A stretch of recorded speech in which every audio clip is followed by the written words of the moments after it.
কিসের জন্য ডাকছে আমাকে? নিজে টেস্ট করো, তারপর আমার উপর দোষটা চাপিয়ে দেবো। হ্যাঁ, ও বাবা, যে রাধে সে চুলো বাঁধে। আবার আমার বৌদি একটু মানে কচ্ছপ টাইপের, বুঝেছে? তো আজকে আমরা হঠাৎই ঠিক করে ফেললাম যে আমার ওয়াইফকে নিয়ে আর বৌদি দাদাকে নিয়ে সবাইকে নিয়ে কলকাতা যাবো। তো আমরা কলকাতার জন্য রওনা দিয়ে দিয়েছি। মানে বাবা এখন আমাদের নিয়ে যাচ্ছে, স্টেশনে ছেড়ে দেবে, তারপর ওখান থেকে আমরা যাবো কলকাতার দিকে। চলো, তো আমরা ট্রেনে উঠে পড়েছি। আর মেয়েকে আমি কি জিজ্ঞেস করেছি শোনো যাক। টুবলু দাদা কোথায়? টুবলু দাদা। যাই হোক, মেয়ে বাইরের দৃশ্য দেখতে ব্যস্ত। তো আমরা এখন যাচ্ছি, ট্রেনে উঠে গেছি আমরা কৃষ্ণনগর ট্রেনে। আর দেখো এই ট্রেনটা এখন রওনা দিল কোন স্টেশন থেকে? সামনে এটা নয়াটি স্টেশন। তো এই যাই হোক, শিয়ালদা এসে গেছি ফাইনালি। আর আমরা এখন, তোমরা জানোই, এখান থেকে আমরা করুণাময়ী মেট্রো ধরবো। করুণাময়ী মেট্রো হয়ে যাবো DLF1, কিন্তু আমি যাব অফিস। আর এই যে মেট্রোতে আমরা উঠে গেছি। আর ওরা লেডিসে বসেছে, কারণ আমি ওদের লেডিসে এইখানে জেনারেলে বসতে বারণ করেছি, কারণ দুটো ছেলে ওদের জন্য বসতে পারবে না, এখন ওদের লেডিসে পাঠিয়ে দিয়েছি। তো যাই হোক, আর তারপরে এখান থেকে আমি যাবো অফিস আর ওরা যাবে DLF1-এ। তো অফিস থেকে এসে আমি দাদাকে নিয়ে মাছ বাজারে এসেছি। প্রথমে ইচ্ছা ছিল ভোলা মাছ কেনার, কিন্তু না, এত রাত হয়ে গেছে, তাই ভোলা মাছ খাওয়া যাবে না, একটু গ্যাস অম্বলের অসুবিধা হতে পারে। তাই কারণে আমরা এই দোকান থেকে আর নেবো না মাছ, আমরা চলে যাবো অন্য একটা দোকানে। চলো তোমাদের দেখাচ্ছি। আর ইনিও অনেক রকম মাছ রেখেছে যদিও। চলো অন্য একটা দোকানে চলো। তো এই যে আমরা বাটা মাছগুলো পেয়েছি, এখানে খুব বড় বড় বাটা মাছ। হ্যাঁ, 180 টাকা কিলো। আর এইগুলো একদম মৃগেল না, মৃগেল মাছের পাখনা একদম লাল হবে, লেজটাও হালকা লাল হবে। আর বাটা মাছের সবসময় সাদা থাকে, তোমরা দেখতে পাচ্ছ। আর এই বাটা মাছগুলো অনেকটাই বড়। যাই হোক, এটাকে হালকা করে ঝোল করে রাতে খাওয়া হবে। তো এই দেখো, আমরা এখন মাছটা নিচ্ছি, তারপরে এটাকে মাপাবো আর এনারাই কেটে দেবেন, তো বাড়ি দিয়ে কাটতে হবে না। আর আমরা এখানে 500 গ্রাম বাটা মাছ নিয়ে নিয়েছি। আর এই যে ওনাকে দিলাম মাপতে, আর বলছে আরও একটা দিতে। দাদা মাছ বেচেছে, দাদাই মাছ দিচ্ছে। চলো এবার উনি মাছটা ওদিকে দিয়ে দেবে যে তুমি কাটো। তো এই যে উনি মাছ ছাড়িয়ে দিচ্ছে, তারপর আমরা এটা প্যাকিং করে নিয়ে যাবো। আর এছাড়াও উনি অনেক রকম মাছ এখানে রেখেছে, তোমাদের দেখাচ্ছি। চলো, এই দেখো বাটা মাছ আছে, ভেটকি মাছ আছে, কাতলা, রুই, পার্শে, বাইন, এটা কি মাছ বলতে পারবো না, চিংড়ি, পমপ্লেট। অনেক দিন পমপ্লেট মাছ খাই না, তো পমপ্লেট এবার খেতে হবে। তো বাড়িতে এসে দেখি ওনারা মানে এসেই রান্নার কাজে লেগে গেছে। তোমরা সবাই দেখতে পাচ্ছ, অলরেডি ভাত টাত বসিয়ে দিয়েছে। আর আমরা এরকম যখন দিল্লিতে থাকতাম, আমরা 4 জন এরকম থাকতাম, ওখানেও 2 BHK ছিল, তো 4 জনে মিলে থাকতাম। আবার সেই কলকাতায় একই অবস্থা। তো আসার সময় লিচু নিয়ে এসেছিলাম। তো যাই হোক, আমি দেখিয়ে দিচ্ছি আর একটু বউয়ের সাথে কথা বলে নিই। চলো, আজকে তুমি কোথায় এসছো বাড়ির থেকে? হ্যাঁ, শুনতে পাচ্ছি না তো আমি। কী করতে এসো? আচ্ছা আচ্ছা, কী কী বলো, কী রান্না হবে? কী মাছ? কোথায় মাছ দেখাও।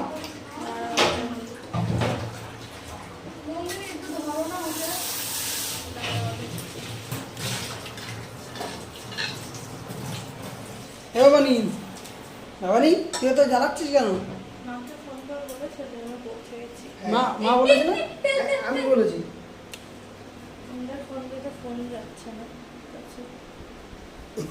মাথায় মুখলে বুঝলি, একজন মাছে জ্বর এসছে। জ্বর এসছে না 100? তুমি মেপেছো যে 100-এর উপরে জ্বর? হঠাৎ 10-এর উপরে, 10-এর মধ্যে কেন জ্বর আসলো? মাছটা ঢেলেছ? কি মাছ বলো তো? বাটা। হ্যাঁ, কিন্তু কি দিয়ে হবে? এটা শুধু পোস্ত। ও তো টমেটো আছে, তো টমেটো আছে, পোস্ত নিয়ে এসছি। আর আর কি লাগে? এতগুলো মাছ এগুলো পোস্ত করা যাবে? ওই কড়াটাতে হয়ে যাবে তো। এটা সর্ষে পোস্ত, সর্ষের পোস্ত আচ্ছা। এটা সানলাইট।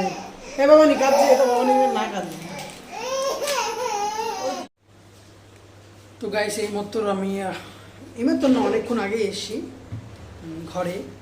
তো আমার ওয়াইফ আর আমার বৌদি চলে এসেছে অনেকক্ষণ আগে, দাদা নিয়ে চলে এসেছিলাম। আমি অফিসে গেছিলাম, একটু পাঞ্চ টাঞ্চ করে আসলাম। তো দাদা আর আমি মিলে একটু বাজার করে নিয়ে আসলাম। তো মাছ কিনে নিয়েছি, বাটা মাছ, পোস্ত দিয়ে রান্না হবে, সেই মজা। তো তো আর লিচু এনেছি, আর আর ছোটো মোটো কিছু এনেছি। তো যাই হোক, বাচ্চারাও এখানে এসছে, তো প্ল্যান আছে কালকে একটু ঘুরতে যাওয়ার। তোমরা জানতে পারবে কোথায় ঘুরতে যাচ্ছি, কী করছি কি না করছি। আর আমার মেয়ের জ্বর এসছে, তো ওষুধ কিনে নিয়ে এসেছি। জানি না হঠাৎ কেন জ্বর আসলে, ও গরমকালে একটু জ্বর হয়। তা আমি নন্দিনীকে জিজ্ঞেস করলাম যে কী হয়েছে সকালে, তো ও বললো ওকে মুভমেন্ট করালে জ্বর হয়, মানে ও যদি দিদা বাড়িতেও যাও, মানে আমাদের বাড়ি ছেড়ে এদিক ওদিক গেলে ওর জ্বর হবেই। তো যাই হোক, ওষুধ নিয়ে আসলাম, কিছু একটা শরীর মানে জ্বর না হলে কিছু একটা শরীর খারাপ তো ওর হবেই। তা যাই হোক, এখন আর কী করা যাবে, ওষুধ নিয়ে আসলাম, খাওয়াবো। মনটা খারাপ হয়ে গেল, এই বাচ্চাটার শরীরটা খারাপ, কিন্তু খুব ও হাসি খুশিভাবে এসেছিলো। তো তো যাই হোক, আর নন্দিনী এদিকে মাছের নুন টুন দিয়ে রেডি করে ফেলেছে, ভাত ওদিকে রান্না হয়ে গেছে আমাদের। তো চলো একবার তোমাদের দেখিয়ে দিই মাছগুলো একটু ধোয়ার পরে কি সুন্দর লাগছে। ধোয়া হয়নি, এই নুন দেখো। মাখালাম না, এবার আরেকবার। ঠিক আছে, একটু তাড়াতাড়ি করে, রান্না খারাপ হয়ে গেছে না। আমি অনেক অনেক আসছিল, হ্যাঁ, আঁশটা ভালো করে ছাড়িয়ে দেয়নি। আসছিল, তারপরে কানপুগুলো ফেললাম, পেটটা ফেললাম, এরকমই সময়টা লেগে গেল। আমি বলছি যে হচ্ছে আমরা তো গেস্ট, আমাদের রেজে বেড়ে কোথায় খাওয়া হয়। ও আচ্ছা, ভালো কথা। কি বলছি তুমি? আমি তাই বলছি যে আমরা তো তোমাদের এখানে গেস্ট, তোমরা দুই ভাইয়ের সংখ্যা এটা, তো এখানে এসে আমরা গেস্ট, আমাদের কোথায় রেজে বেড়ে খাওয়াবে, তা না আমাদের বলছে রান্না কাজে ঢুকিয়ে দিয়েছে। আচ্ছা গাইস, তোমরাই বলো, এরা কি গেস্ট না এরাই মালিক? আমরা তো বাস এই খাঁচাটা দেখতে পাচ্ছ, আসল রিমোট কন্ট্রোল তো এদের হাতে। তো যাই হোক, ইন্টারেস্টিং লাগলো নন্দিনীর কথাটা শুনে। না না, তুমি আজকে রান্না করে খাচ্ছ ঠিক আছে, আমি কালকে রান্না করে খাবো, ডোন্ট ওয়ারি। যাই হোক, আর আমি জেপটোতে কিছু অর্ডার দিয়েছি, কারণ ওদের সিমিল্যাক নেই, সিমিল্যাক আনার জন্য। আর অর্ডার দিয়েছি চালটা শেষ হয়ে গেছিলো, আমি বুঝতে পারিনি, চাল অর্ডার দিয়েছি, নিয়ে আসবো, দেখিয়ে দেবো। তো চলো আমার সাথেই যাবো।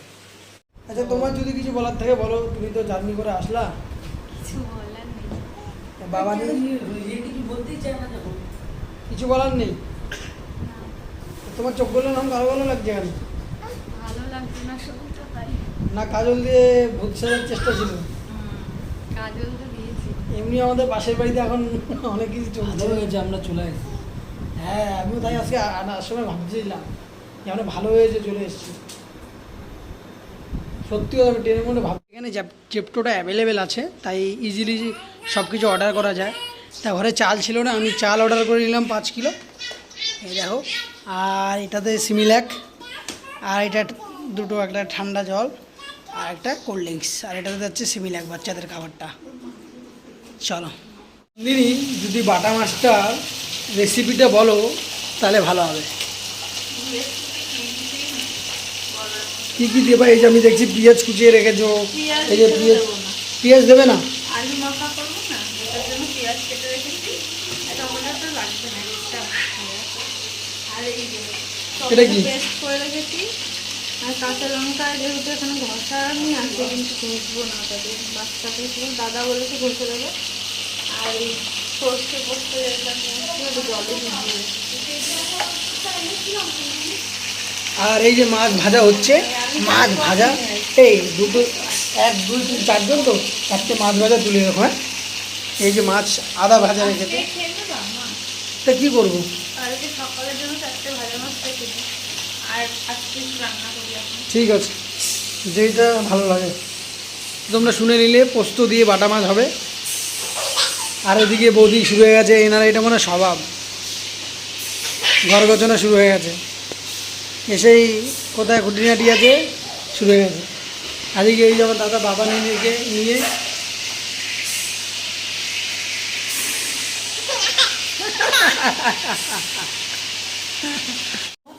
ল্যাপটপ ব্যাগে ঢুকি, এটা আমার স্বভাব। না, তাছাড়া ওই একজন একটু কথা শোনানোর দরকারও আছে, কেন বলতো, নাহলে হবে না তো, না জিনিসটা মনে থাকে। কাঁচা লঙ্কা দিয়ে দিয়েছে। কাঁচা লঙ্কা দিলে কেন? দেখার জন্য? হ্যাঁ, দেখতে সুন্দর। নাইস। কেটে দিয়েছো, ফেটে দিয়েছো? Nice. ঢেকে দিলাম। তুমি দেখো মাছটাকে একটু টেস্ট করে নিও নুন কেমন হয়েছে। গাইস, নন্দিনী রান্না কমপ্লিট হতে চলেছে, বাট আমাদের বৌদির এখনো ঘর গোছানো কমপ্লিট হয়নি। এই তোমরা যা নোংরা তো করো, এরা বলছে নাকি আমরা খুব ঘরটা নোংরা করে রেখেছি। এগ্রি, মেনে নিলাম। তবুও আমার বৌদি একটু মানে কচ্ছপ টাইপের, বুঝেছে? ঠিক আছে, পরে তোমাদের খুলে বলবো ঘুরিয়ে, এখন বলা যাবে না, মার খাবো তাহলে। কিসের জন্য ডাকছে আমাকে? টেস্ট নিজে টেস্ট করো, তারপর আমার উপর দোষটা চাপিয়ে দেবা। হ্যাঁ, জিজু। ও বাবা, যে রাধে সে চুলো বাঁধে আবার। ও, ভালোই তো হয়েছে, আর নুন লাগবে না। নামিয়ে দাও, একটু ঝোল ঝোল। এটা দাদা ডিসাইড করবে। দাদা দেখ তো, নামিয়ে দেবে নাকি? ও নাইস নাইস নাইস। দাদা দাদা দাদা ঢেকে দিলি হালকা। নাইস। তো গাইস, এই যে ভাত আমরা এখানে বেড়ে নিয়েছি আর সবাইকে দিয়ে দিয়েছি, আর দাদা অলরেডি খাওয়া শুরু করে দিয়েছে। আর এখানে দেখো মাছটা। তো যাই হোক, আজকে এখানে ব্লগ ভিডিওটা শেষ করলাম। কেমন হয়েছে কমেন্টে জানিও। Bye bye.